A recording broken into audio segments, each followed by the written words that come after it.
35 bahay ang nasunog sa Barangay Nova Proper, Quezon City kaninang madaling araw. Iligal na koneksyon ng kuryente ang tinitingnang sanhi ng sunog na ito. May news to go si Oscar Oida.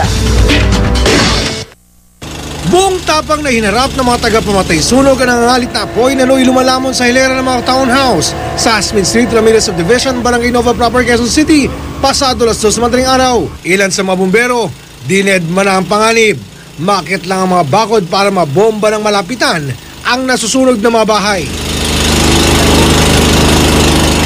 1:18 na madaling araw nang sinabing magsimula ang sunog sa mga bahay ng ilang informal settler na nasa likod ng nasabing subdivision. Palibas ay pawang mga yari sa kahoy, madaling kumalat ang sunog hanggang sa abuti na nga ang mga townhouse. Nagising na lang kami, may umuusok, nagkakagulo sa likod. Diyan sa likod nagsimula yung sunog.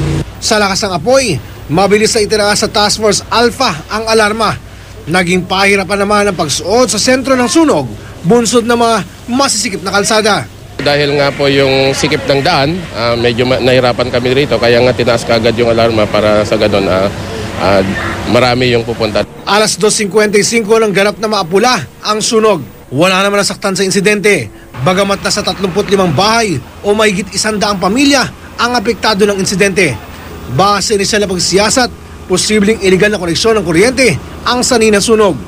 Di na raw mabilang ayon sa BFP ang mga sunog na nilikha, bunsod ng mga tinatawag na jumper. Kaya naman puspusan ang kampanya nila laban dito, lalo pat ilang araw na lang, Fire Prevention Month na. Pagka mayroon silang mga situation na gano'n, pwede nilang idulog sa ating tanggapan para sa gano'n bigyan natin ng kaukulang aksyon. Oscar Oida, GMA News.